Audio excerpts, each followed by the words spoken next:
በዚህ ሰዓት ከአርባ ምንጭ አካባቢ አሳዛኝ የተባለ ዜና ተሰምቷል።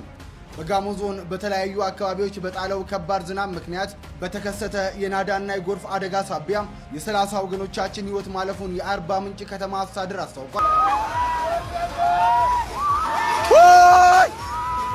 ሰላም እንደምቆያችሁን ክብሯን ቤተሰቦቻችን በሰበርና በወቅታዊ መረጃ ተመለሰናል። ከመግቢያችን ላይ ያያችሁት እጅግ አሳዛኝ መረጃ ተሰምቷል። ወደ አርባ ምንጭ ቤተሰቦች በአርባ ምንጭ የተከሰተው ነገር የብዙዎችን ልብ ሰብሯል። ከ30 በላይ ሰዎች እንግዲህ እንደሞቱ እየተሰማ ይገኛል። እንግዲህ ቤተሰቦች ሰበር መረጃዎች አሉ። መረጃዎቹን አጠናቅሬ ይዤላችኋለሁ። መረጃችን ስናቀና በአርሲ ያልቆመው ግድያ እንግዲህ ሌላ መስመር ይዞ እንግዲህ አሁን ላይ እየተሰማ ይገኛል። እጅግ ልብ ይሰብራል። እሱንም ቪዲዮ ማስደመጣችሁ ይሆናል። ቤተሰቦች ይህ መረጃ በርካታ ሰዎች ጋር ይዳረስ ዘንድ ላይክ ሼር እንዲሁም ሰብስክራይብ ማድረጋችሁ እንዳይረሳ ቤተሰቦች። አሁን የምነግራችሁ ዜና ልብ ይሰብራል። እኔ ባለሁበት እዚህ በአርባ ምንጭና በዙሪያዋ ባለው የጋሞ ዞን ደጋማ አካባቢዎች መሪር ሐዘን ወርዷል።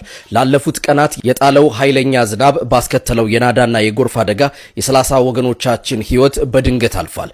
አደጋው በዋናነት ያጠቃው ተዳፋታማና ደጋማ የሆኑ የዞኑ አካባቢዎች ሲሆን 30 ንጹሃን ዜጎች ቤታቸው ውስጥ እያሉ በድንገት በመጣ ናዳና ጎርፍ ሕይወታቸው አልፏል።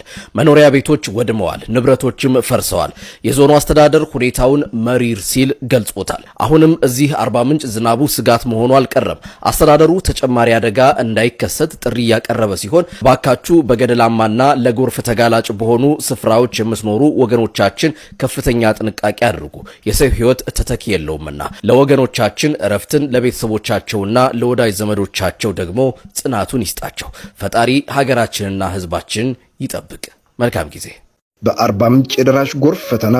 ትላንት ምሽት በአርባ ምንጭ ከተማ ሰማዩ ዝናብ አዝሎ አምሽቶ ያልታሰበ ኃይለኛ ዝናብ ማዝነብ ጀመረ። ይህን ወቅቱን ያልጠበቀ ዝናብ ተከትሎ የመጣው ደራሽ ጎርፍ በከተማዋ አንዳንድ አካባቢዎች ላይ ድንገተኛ አደጋን ይዞ መጥቷል። የጎርፉ ኃይል ብርቱ ከመሆኑ የተነሳ በከተማዋ የሚገኘውን የሳታ መዋለ ሕፃናት ትምህርት ቤት ጥሶ በመግባት ቅጥሩንና ክፍሎችን አጥለቅልቋል። ይሁን እንጂ ፈጣሪ ይመስገንና በትምህርት ቤቱ የነበሩ ሕፃናት ተማሪዎች ላይ ምንም አይነት የሕይወት ጉዳት ሳይደርስ በሰላም ከክፍሎቻቸው ወጥተው ወደ ቤተሰቦቻቸው እንዲቀላቀሉ ተደርጓል። ምንም እንኳን ንብረት ላይ ጉዳት ቢደርስም የተማሪዎቹ ደህንነት መረጋገጡ ትልቅ እፎይታ ሆኗል። የወንዙ ሙላትና ግፊት እጅግ አስፈሪ ነበር። ወንዙ አቅጣጫውን በመቀየር በድሮ ድልድይ በስተግራ በኩል ባለውና ሙዞች ተመንጥረው በነበረው እርሻ በኩል ሰብሮ በመግባት አካባቢውን አጥለቅልቆታል።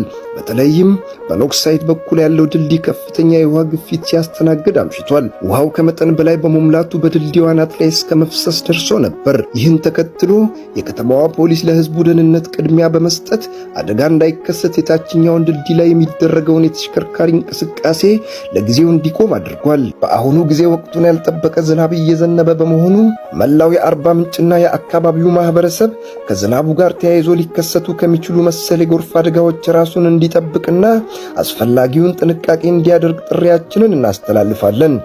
ሰላም ፍቅር ብቻ። ይህን መልእክታቸውን አሳልፈ ጭፈራ ታይ ይሆን? እንዴት አመሻችሁ ብንባልኛ እግዚአብሔር ይመስገን እንላለን። የአርሲ ኦርቶዶክሳውያን እንዴት አምሽተው ይሆን? ሲጨልም ሲመሽ እንደሚጨንቃቸው ታውቃላችሁ። ቤታቸው እንኳን አያድሩም እኮ በዱር በገደሉ ነው ያሉት። ግማሾቹ ደግሞ ተሰደዋል ወደ ከተማ። መሄጃ የሌላቸው ደግሞ በዱር በገደሉ ነው ያሉት። ሲመሽ ማታ በጣም ይጨንቃቸዋል። ድንገት እንኳን ከደረሱባቸው አይወጡ፣ ጥይት አለ፣ በሳት ይለኩሷቸዋል። አይቀመጡ፣ እሳት አለ። ምን አይነት ጭንቅ ላይ እንዳሉ ወደ ራሳችን ግን ዘንበል አድርገን አይተነዋል። ኦርቶዶክስ ባለማህተብ ሆነን እኛ ድምፅ ያልሆናቸው ማን መጥቶ ድምፅ ሊሆናቸው ነው? ታዲያ የዚህ ማህተብ ትርጉም ምንድነው? አንድነታችን ምንድነው? መዋለድ እኮ ቋንቋ ነው። እኛ እኮ ክርስቲያኖች ነን። ከጎናቸው እንቁምላቸው። ቢያንስ እንደው ድምፅ መሆን ጸሎት ማድረግ ያቅተና አንድ ቪዲዮ ለነሱ መስራት ሌላው ቢቀር እንደው ገለው እስከሚጨርሷቸው ድረስ መታገስ ያቅተናል።